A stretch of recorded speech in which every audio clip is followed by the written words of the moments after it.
Welcome to the Product Boss Podcast, where we help product-based businesses grow their sales and improve their strategies. Hey everyone, I want to introduce you to my co-host and biz bestie, Mina Kunlo-Sitep, an Amazon guru that has built a multi-six-figure product-based business. And introducing the other half of the Product Boss, Jacqueline Snyder. She has helped launch and grow over 500 fashion apparel and accessory brands, even one of her own. And together, we share our inventory of secret weapons that will help you dig deep and do the work it takes. Are you ready? Let's build together. Hey, everybody, and welcome to another episode of the Product Boss Podcast. I'm your host, Jacqueline Snyder, with my supportive co-host, Mina Kunlo-Sitep. Hey, Mina. Hey, Jacqueline. So today we are going to talk about a big topic that actually we saw coming up in our masterminds and in our community, and that is how to find support when you don't feel supportive.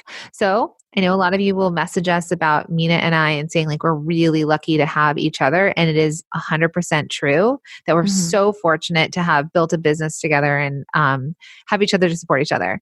And that actually started though, as us becoming just friends and supporting each other in another Facebook community where we both had our own individual businesses and we just aligned on product conversations. And then we were able to support each other. And that's how eventually we led. That was the conception of our relationship. Yeah, I mean, I think that there's different levels of support for sure, and different dynamic of support. Jacqueline and I happen to have hit it off and we're in our support styles. Yeah.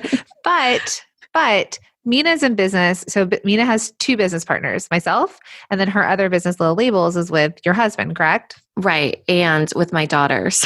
I only say that because we're doing a mother-daughter journal. Did I tell you this? Nope.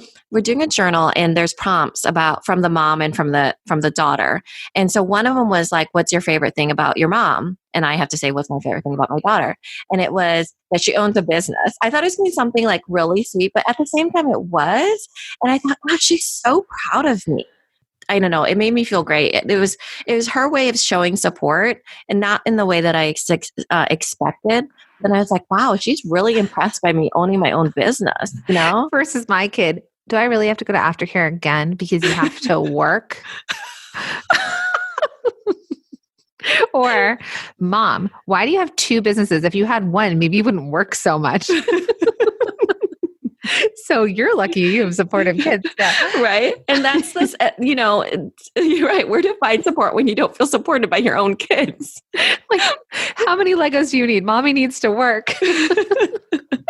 But why we say that is that I am not in business with my husband and I will never be in business with my husband. We have completely different work styles. We're not cut out to be business partners together. We absolutely can build homes together. When I say build homes, like we've moved so many times together, so we know we can do that really well. We can raise our family, our relationship, but we are not aligned for work. Also, we have not always had the smoothest relationship when it came to work or me owning my own business. And we'll jump into that a little bit more. But before we do that and dig into our stories, I wanted to thank all of you that have left us a review on iTunes. It means so much to us. I think it's called Apple Podcasts now. You're a boomer. Okay, boomer. So for those of you who don't know what that is, because Jacqueline just taught me some, what is that? Lingo? TikTok language? It's lingo basically for TikTok that they call the older generation Anyone boomers. over 30 are boomers. Oh man, that's crazy. Oh man, because they were like, we're tweens and why are you on our platform? Right. So that's the whole side note. But for those of you on Apple Podcasts or you boomers that still call it iTunes, reviews are really important to us for discoverability, to reach more people and to help other people in the same place that you are grow their businesses with the information that we share in the podcast. So thank you to all of you that have left a review. And for any of you that love our podcast, and you'd like to leave us a review, we'd be ever so grateful. So I want to thank Rob H07986 for this lovely 5-star review. I've started listening to these ladies during my runs, multitasking at its finest, and absolutely love everything I hear. I'm a small business on Etsy. Ooh, we actually have the Etsy. at Jackie and Olives. I love both of those names, by the way. But I'm growing year over year. The advice that I get from this podcast helps me better prepare for this growth. I recently listened to the episode on preparing for the holidays and now have a checklist ready to help me get organized and ready with my inventory. I'm so thankful for the advice from these talented and successful women. It's like having business besties with me always that understand what it's like to grow a product-based business. So, Jackie and Olives, thank you so much for this review. Yeah, thank you for that. And this is actually, guys, not even planned because we go chronologically. This is the perfect review for this episode because, like she said, she feels like she's got business besties with her as she's growing a product-based business, which was the reason we started this. Because guess what? Mina and I felt really alone in this world as product entrepreneurs without other people understanding it, whether it was through podcasts, whether it was in the communities of entrepreneurs that we were in, people didn't really get it. And sometimes at home, your spouse or your significant other or your family or your mom and dad or your grandma or your kids or your neighbor don't understand what you're doing and may not be able to support you in the way that you need to be supported. Right. And I think that there's different styles of support, like what I said. So each relationship is different in their ability to support you and how they can support you. And I think that that all kind of plays into this whole support system that you're building. Right. So sometimes we're in different seasons of our life where you might have little kids and it's just hard, just plain out hard, and you need support in so many places. And sometimes you're in that season that you're really leaning into your business, or you're starting a business from scratch and your business isn't yet profitable, right? Like you're still in that proof of product. You're still sort of just trying things out, but you're spending a lot of time and sometimes a lot of money trying something new because you're passionate about it and you believe in it, but maybe your husband doesn't, or maybe your wife doesn't, or maybe your spouse, or maybe you're not married and your parents were like, "What are you doing? Go get a job." Mm-hmm. Right. Probably like a lot of people. And or your friends don't quite understand it, and you kind of feel like a disconnect with your friends. So there's a lot of different people in your life that you feel like you want that support so badly, but at the same time, it might not be something that's within their realm of support, right?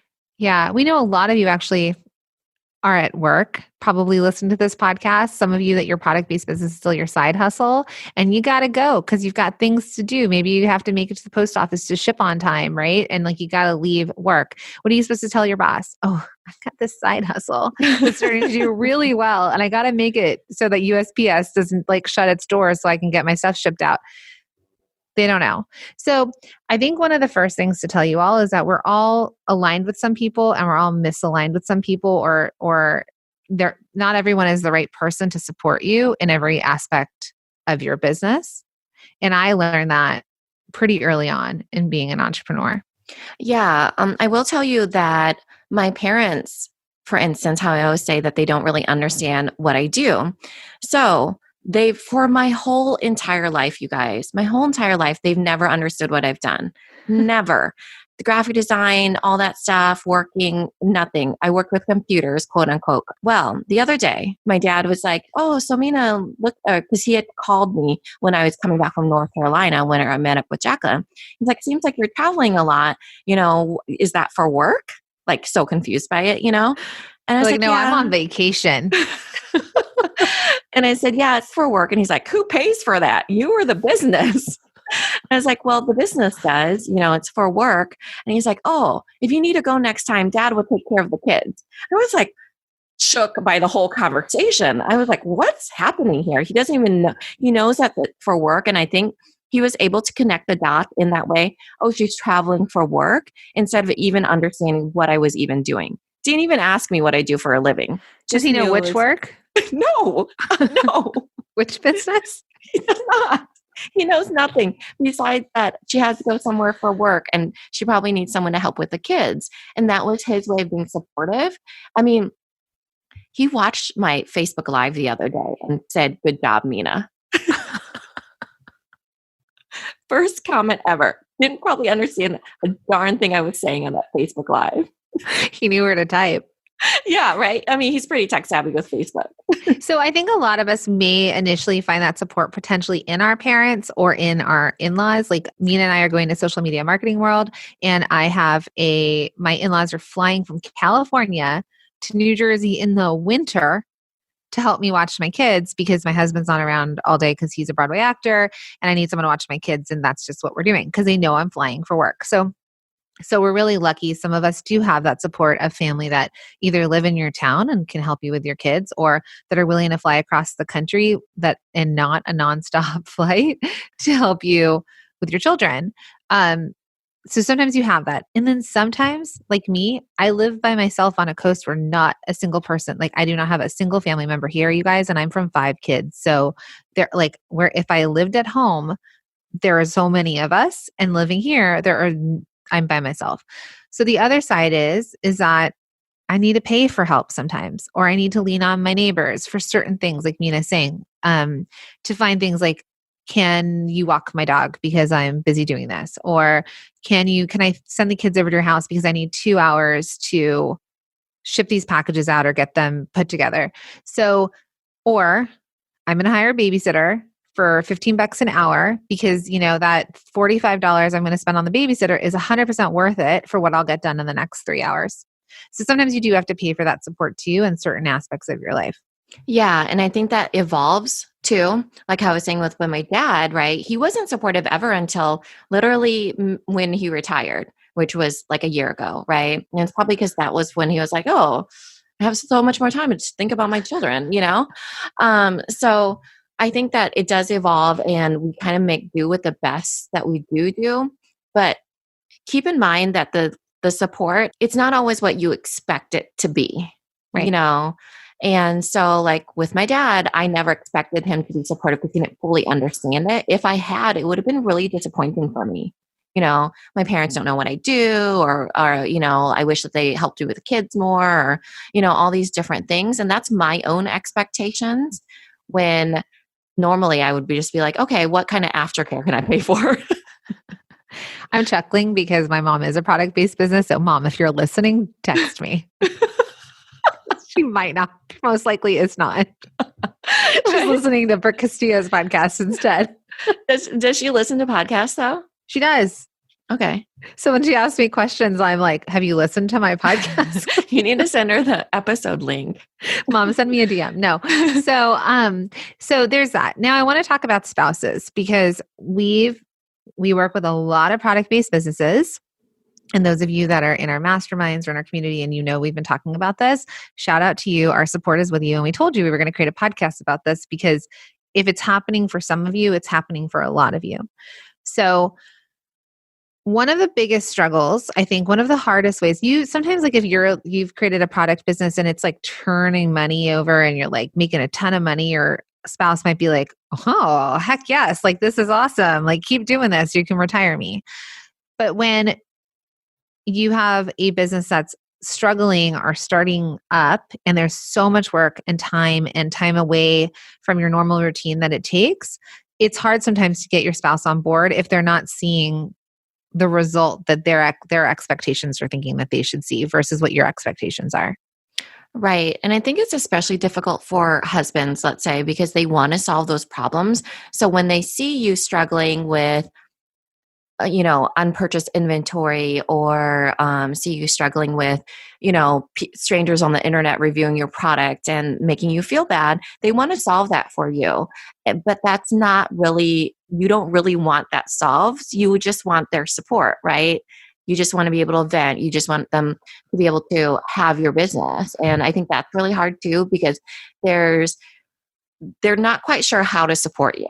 And I think one of the things to get across sometimes to your spouse is that even if this is not profitable, even if I'm crying about this because I went to a trade show and I only sold a couple pieces, or I didn't make back my booth money, or I'm trying all these different tactics and just nothing's really caught fire yet, right? And I'm upset about it. Like Mina said, they want to solve it for you. They want you to feel better. Just pull the plug, they might say, Mm-hmm. or give you advice. But one thing that Mina and I really touched on the other day and felt like it resonated for us, so hopefully for you too, is that, but it's ours. right? It's something Mhm. that we feel really passionate about. So if you have a business and you're like, this was an idea I had, I birthed this idea, I made it actually happen. It is something that, I mean, for us, Mina and I, like, our hobby is also working because we thoroughly enjoy the creativity and the expansion of it all. So if it's something that is like really making you feel good, even though there's low points, because that's entrepreneurship, but it's something that you're like, if I don't try this, I'm going to regret it. Or I have this idea and I want to see if it works.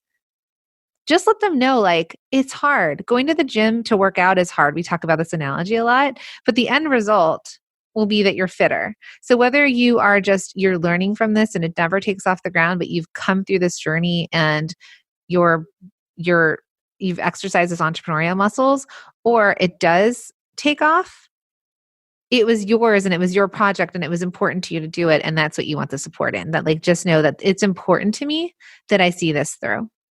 Yeah. And I think that, I mean, we all are growing in our relationships, right? Like we're growing, the stages we're passing. It's hard for them too. And it's hard for us too. When you have small kids and it's like, who's going to watch this kid we had?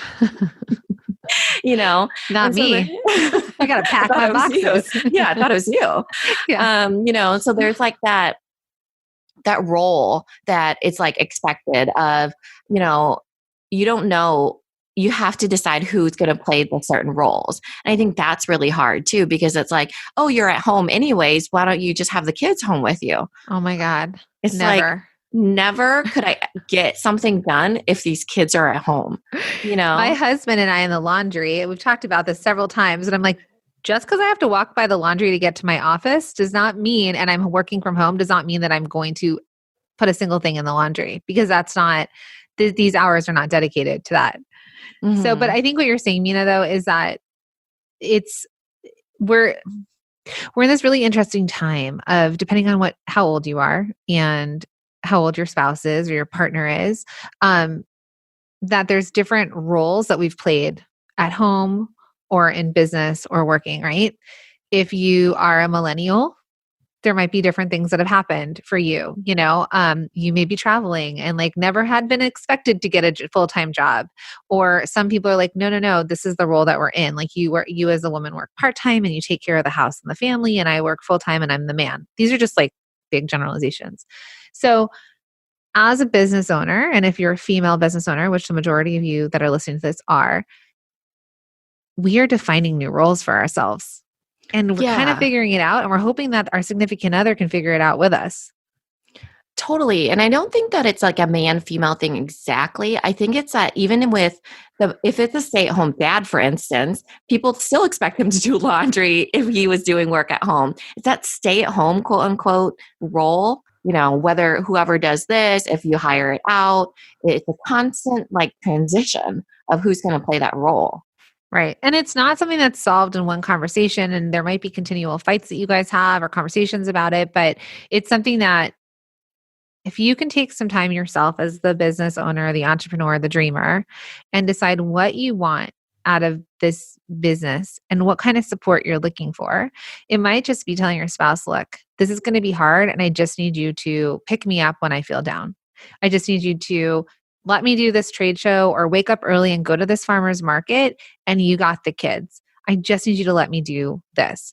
If it's a financial thing or a financial burden, that might be something where you guys have to talk about, like, at what point or how much money do you have to spend until it turns over money, or how long will you give it a go? But I think a thing to communicate is like just saying, I need this opportunity to give this my all to make sure that this works, and try it. And I will regret it if I don't have that opportunity, and hope that they'll support you. But if they don't support you, there are other ways in which you can feel supported. Obviously, conflict at home is conflict at home and it sucks.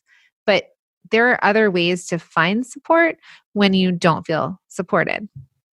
Yeah, I would say the first thing though, going off what Jacqueline is saying, is to repeat yourself constantly, right? No, I'm not even kidding. Like Yeah. this is, Jacqueline and I talk all day, every day. And the reason why is because our conversations are always fluid because we're partners. And I think that has the same thing with spouses, is that you constantly have to be repeating or revisiting the same conversations and talking about it, because the days are different and the kids are growing, and and reinforcing what you're doing and kind of getting that support back on board. Right. I know that I learned in couples therapy some years back where people talk at each other but they hear what they want to hear. So sometimes the best way to do it is just repeat what that person has said. I hear that you're saying that I'm spending a lot of time away from home, but I'm not making a lot of money. I hear that you're saying that, but I'm really excited about this. And if I was excited about learning how to rock climb a wall, I would want you to support me with that. And I'd be rock climbing. Well, this is that I want to be in the garage making these products, and I want to be at a farmer's market on Saturdays trying it, being out there and just giving it a go. That's what I need support with, you know? Mhm. So jumping into how to find community or how to find support, actually, I just gave it away, was community. The big secret is out. You do have to find support somewhere, right? And I think it's easier when you're seeking out community and seeking out that support because the expectations are what the intention is, right? Whereas like you're not expecting like your random uncle to be like, "Oh, that's so cool. Tell me about your product," you know? Right. And, I think actually for me, I found it once in my father-in-law because he's an entrepreneur, he's his own business owner. So there was an alignment there that we were able to speak about how, let's say, for example, it never turns off, right? Like as a business owner, you're thinking about it night and day. It's your responsibility. That was someone that I found aligned within my family, where my husband was not a business owner, his mom wasn't, that kind of thing. But community, the other side, which is exactly why Mina and I created the Product Boss, was that we found each other in a high performing women's entrepreneurial community online. But the way we found each other was that I knew Mina was a product person and I had a question about how to sell my products. And then we aligned in that way. And we always talk about it. We spoke each other's love language of business, and it was aligned on products. Because if I was a therapist and Mina selling little labels on Amazon, we might like each other, but there's not a lot of business crossover that we would have been able to support each other in. Yeah. I also think that there's like some self-awareness that has to happen when you need to find your support or your community. Because in that case, we were self-aware in the fact that we knew we were high achieving women who are owning businesses, right? There's some people that will downplay what they're doing where they're like, oh, I'm doing this side hustle or blah, blah, blah. And their husband doesn't get on board, let's say, because they don't see their wife as a business person or they don't identify. It's like that mind. You have to identify with it for another person to make that the transition with you. Like, oh, because my kids, half the support is them just acknowledging that she's a business owner, you know? Yeah. I'm thinking about my mom, if you're listening. Oh my God, this is turning into therapy session. DM me if you're listening now. No, because if you ask my mom, like, what does she do? She's like, I make bags and I sell them on Etsy.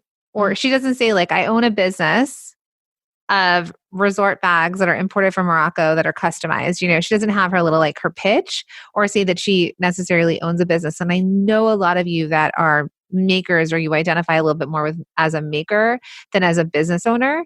But if you are selling a product, you're making something and selling it, you are a business owner. Mm-hmm. You've probably registered as a business in your city or your state. So step into the fact that you own a business, but you also have to be the person making it. Right. So once like that, let's say your spouse hears you say that, then they're more comfortable saying it, Right. Not like, oh, she doodles at home. Like she's got this hobby that she right? makes How things. how annoying would that be if your husband said that? She's a dabbler. She like she'll get an order here and there and she'll make it and whatever. But like She's a ultimately, stay-at-home mom that knits once in a while, yet she's selling, multiples of them a day. Yeah. So step into your skin and identify yourself as what you are, which is probably a business owner. Secondary part is find a community. Thank you for listening to the Product Boss podcast. We have a community for you. That's why we created our Facebook community. Now, when you want to take it a level deeper than that, when you're in our Facebook community, there are Amazon sellers, there are Etsy sellers, there are candle makers, jewelry companies, food products. I mean, you name it, they're in there. You may align with another company that's selling like you, or maybe they're selling on a platform you want to get on and you reach out to them. And now you've kind of created a more intimate relationship with somebody who can support you specifically in something that you want to work on or do. And if you want support on somewhere you want to go, like on another platform, or you're seeing someone killing it on Instagram and you're like, how do you do this? We have people in our mastermind right now exchanging information about like, well, how do you do your shipping? Or, what do you do with your employees? Because they're all in a similar revenue level, let's say, and they can all kind of be learning from each other. And the beauty about our mastermind or smaller groups or even like multi-stream machine, our course, right? We have a community built around it and everybody's working towards the same goal. Yeah, totally agreed. I think that as we start to figure out what we do and how we need to be supported, we kind of attract those same people to ourselves, And I want to kind of plant another mind shift for everybody because I think that one of the things that I found a bit uncomfortable was that I never realized how impactful relationships and support could be when it was from the internet. Like our online business dating that you and I did. Exactly, right? But you kind of enter it thinking, oh, yeah, those are my online friends or whatever. They can change your life. Nowadays, people are meeting their loves of their lives. They're meeting their biz besties. They're meeting their business partners. They're meeting their very best friends. So the support can be found online. So don't feel like it can't be. Yeah. And I love that you brought that up because I used to expect so much from my husband. Like I tend to be a night person. If he's listening, he's going to be like, finally, some acknowledgement of all the support you expected from me. DM me, James. No. If you're listening, get another person that may not listen to my podcast. No. So I joke about this, but I don't really mean it because I don't need them to listen to my podcast to feel supported by them in a different way, right? Like it's not my expectation of them. But when I was talking about James, I would brain dump on him late at night. That's when my brain goes, it's late. And I'm like, this is happening at work. And this is happening. And Was this it employee brain dump or brain vomit? All of the things. He would say vomit. I would say dump because it was helpful to me. Not to his REM cycle. I feel so much better. And then James is like, oh my gosh. He's falling asleep. I'm like, are you falling asleep? He's like, it's midnight. But what I realized is that by being a business owner and all the things, right? Everything. Like I had a team, I have employees, I've got bills, I've got clients, I had all these things. And at that point, I also had my product-based business and I was selling into stores and I had reps that had expectations and all the things. He was not the person for me to lean on for the support that I needed. He couldn't give it to me. It was not in his toolbox. That just didn't, he could be my husband. He could be supportive of me feeling upset about it or the wins that I had. He could celebrate with me. He could be there to support, he could make me dinner before I got home if I was working late, but he was not the person for me to turn to for the advice that I really wanted or someone to be there for me when I had to talk through business stuff. And I wanted him to be everything, but he couldn't be because that's not his toolbox. Like that wasn't, what is he gonna, now he could tell you all about markups and how to write emails to get wholesale orders. So he shouldn't be everything to you, right? So even if he's more capable or his toolbox is fully full at this point, even if that was his toolbox and he was an entrepreneur and could speak to you about all the things and be your sounding board, it's hard to put that completely on somebody else. It is nice to have, but if that person is your spouse, for instance, I work with my husband. But I will tell you that we have very defined roles because if you're relying on somebody else to completely make a decision with you every single time, it's really hard, and there's like little annoyances you have with your spouse too. A lot of the times, like I'll make decisions, I'll get super annoyed if he comes in and it's like, you should have done it this way. I'm like, do I tell you how to ship a box? Like, excuse me, mind your business. Mind your business. And then in his mind, he's like, this is my business. 50-50, remember? Yes.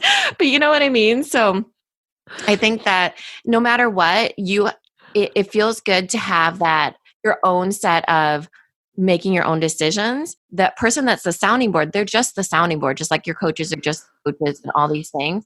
The expectation of spouses is a little bit different in that they get to make the decision with you, which they shouldn't have to or want to or need to every time. Right.